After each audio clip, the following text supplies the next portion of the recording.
जय हिंद दोस्तों। इस वीडियो में हम करंट अफेयर देखने वाले हैं जो आज की करंट अफेयर है, सभी एग्जाम के लिए इम्पोर्टेंट है। आप यहाँ पर देख सकते हैं UPSC, UP PCS, BPSC, RPSC and all competitive exam के लिए सेशन इम्पोर्टेंट होने वाला है। हम देखते हैं यहाँ पर क्या है न्यूज में। क्वेश्चन है पहला, कौन सा देश U19 पुरुष T20 कप 2024 की मेजबानी करेगा। क्वेश्चन क्या है, कौन सा देश U19 पुरुष T20 कप 2024 की मेजबानी करेगा। इसका आंसर हो जाएगा श्रीलंका करेगा। श्रीलंका किसकी मेजबानी करेगा, तो U19 पुरुष T20 कप 2024 की मेजबानी करेगा। नेक्स्ट है दक्षिण पूर्व एशियाई देशों के संघ, जिसे हम आसियान कहते हैं। आसियान ने किस देश को समूह के 11वें सदस्य के रूप में स्वीकार करने की सहमति दी है। कौन है यहाँ पर, दक्षिण पूर्व एशियाई देश, जिसे हम आसियान कहते हैं। आसियान की फुल फॉर्म क्या है, association of south east Asian Nations. तो आसियान ने किस देश को समूह के 11वें सदस्य के रूप में स्वीकार करने की सहमति दी है। इससे आपको पता चल रहा है कि वर्तमान में आसियान में 10 कंट्रीज हैं। अब इसने 11वें सदस्य को अपना सदस्य बनाने की अनुमति दी है, जिसका नाम ईस्ट तिमोर है। क्या नाम है इसका नाम, east Timor. East Timor ASEAN का 11वां सदस्य बनने जा रहा है। एग्जाम पॉइंट ऑफ व्यू से बहुत ही इंपॉर्टेंट है ये आसियान, क्योंकि इसमें एक नया देश ऐड होने जा रहा है जिसका नाम ईस्ट तिमोर है। आसियान एक ग्रुप है, एक संगठन है जिसमें 10 देश हैं वर्तमान में। इससे देख सकते हैं ASEAN लिखा जाता है। इसकी फुल फॉर्म है association of south east Asian Nations. Association of south east Asian nation इसकी फुल फॉर्म है। इसकी स्थापना कब हुई थी, अगर आपसे एग्जामिनर पूछता है कि इसकी स्थापना कब हुई थी, तो आप बता सकते हैं 8 अगस्त 1967 में बैंकॉक घोषणा पत्र के द्वारा इसकी स्थापना की गई थी। कब की गई थी, 8 अगस्त 1967 में। इसका हेडक्वार्टर कहाँ है, हेडक्वार्टर है जकार्ता, इंडोनेशिया में। इसकी जो स्थापना है वो किस घोषणा पत्र के माध्यम से की गई थी, बैंकॉक घोषणा पत्र। इसीलिए आपको ये घोषणा पत्र याद रखना चाहिए, बैंकॉक का घोषणा पत्र। एग्जाम में ये पूछा जाता है कि इसकी स्थापना इस घोषणा पत्र के माध्यम से हुई थी, इस घोषणा पत्र के या इस घोषणा पत्र के, तो आपको वहां पर ये याद रखना चाहिए। इसमें 10 देश हैं वर्तमान में, जिसकी ट्रिक आप यहाँ पर देख सकते हैं, मोस्ट इंपॉर्टेंट हो जाती है। एग्जाम में जब ऑप्शन में आता है कि निम्नलिखित में से कौन सा देश आसियान का देश नहीं है, तो वहां पर आपको ये इजीली ट्रिक लगाने में आपको यहाँ पर ये सहूलियत होगी। देखें यहाँ पर, विमल बस मत पक इसकी ट्रिक है। V से वियतनाम, I से इंडोनेशिया, M से म्यांमार, L से लाओस, B से ब्रुनेई, S से सिंगापुर, M से मलेशिया। 2 M है, एक मलेशिया है, एक म्यांमार है। फिर देख सकते हैं यहाँ पर T से थाईलैंड, P से फिलीपींस और K से कंबोडिया। तो इस तरह से यहाँ आसियान में ये 10 देश हैं, जिसे हमने आसान ट्रिक से देख लिया है। आप कभी नहीं भूलेंगे, बस आपको ये ट्रिक याद रखनी है, बिमल बस मत पक।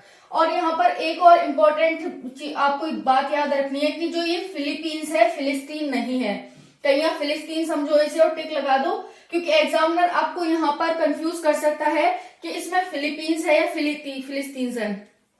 फिलिस्तीन भी दे देगा, फिलीपींस भी दे देगा, और हो सकता है कि फिलिस्तीनी डाल दे फिलीपींस की जगह।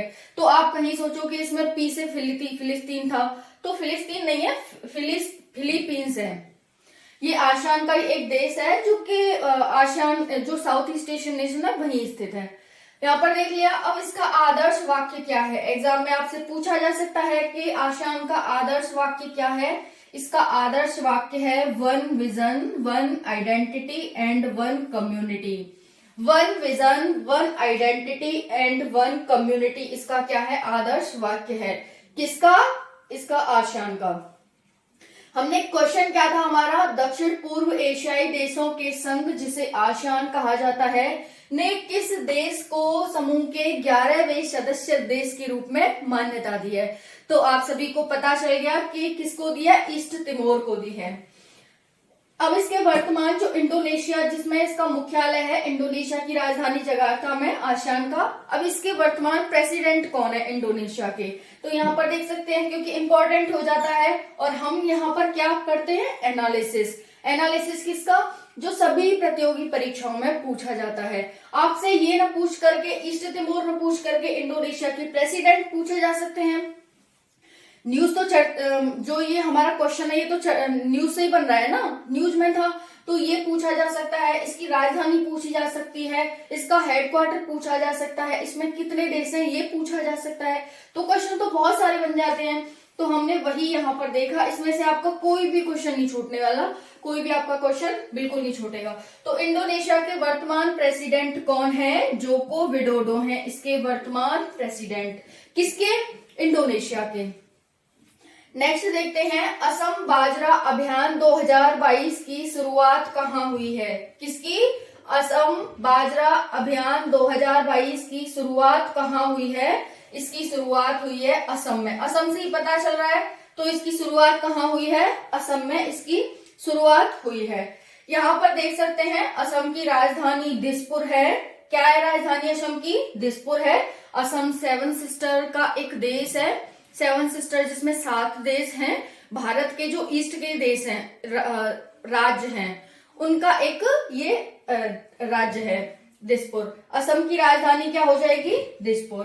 किसने इसे शुरू किया, असम बाजरा अभियान को, तो हेमंत विश्व शर्मा के द्वारा, जो कि वहां के सीएम हैं, उनके द्वारा इसकी शुरुआत की गई। किसके द्वारा, हेमंत विश्व शर्मा। हेमंत विश्व शर्मा वर्तमान में असम के मुख्यमंत्री हैं, यानी चीफ मिनिस्टर हैं। कौन से चीफ मिनिस्टर है, तो आप यहाँ पर देख सकते हैं 15th चीफ मिनिस्टर हैं। ये भी पूछा जा सकता है कि कौन से नंबर के चीफ मिनिस्टर हैं, इस तरह से। राज्यपाल कौन है वर्तमान में असम के, जगदीश मुखी। कौन है, जगदीश मुखी वर्तमान में असम के राज्यपाल हैं। असम 7 सिस्टर में एग्जिस्ट करने वाला एक देश है। असम क्या है, 7 सिस्टर में एग्जिस्ट करने वाला एक देश है,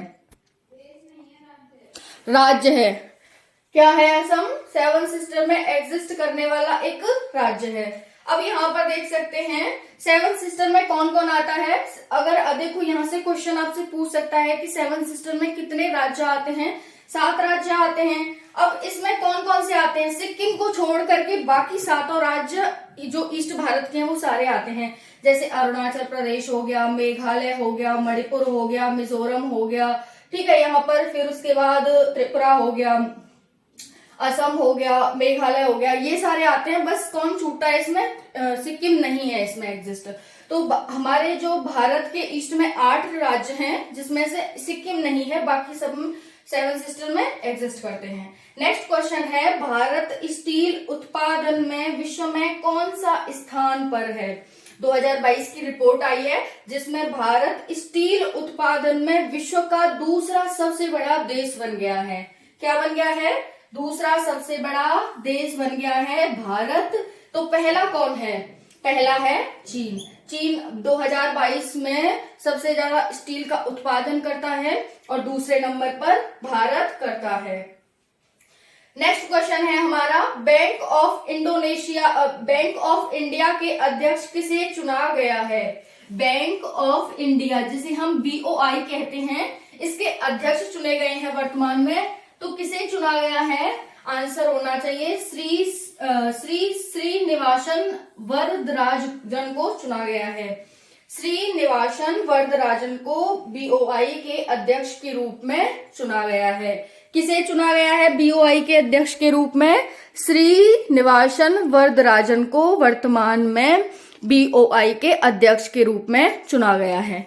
नेक्स्ट क्वेश्चन है, बासमती चावल का निर्यात करने वाली किस प्रमुख कंपनी को जलवायु पुरस्कार के लिए चुना गया है। कौन है यहाँ पर, बासमती चावल का निर्यात करती है ये कंपनी और इसे प्रमुख कंपनी को, कौन सी कंपनी है हम देखेंगे, जलवायु पुरस्कार के लिए चुना गया है। किस पुरस्कार के लिए?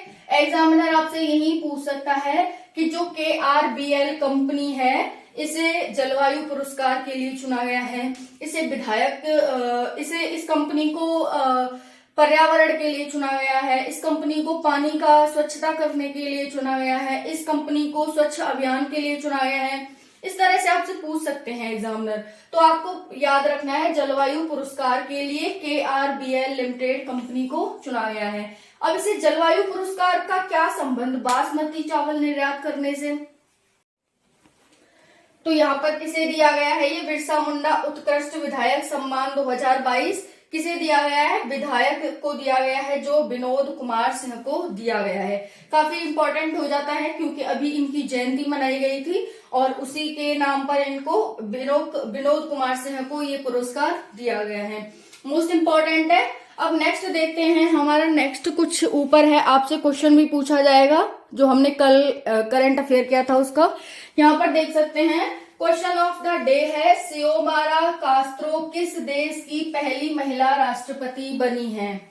कौन है? सियोमारा कास्त्रो किस देश की पहली महिला राष्ट्रपति बनी है? अगर आप इसका आंसर जानते हैं तो कमेंट सेशन में कमेंट करके बताना, अदरवाइज मैं इसका आंसर बता देती हूँ। ये बनी है होंडा रूस की पहली महिला राष्ट्रपति।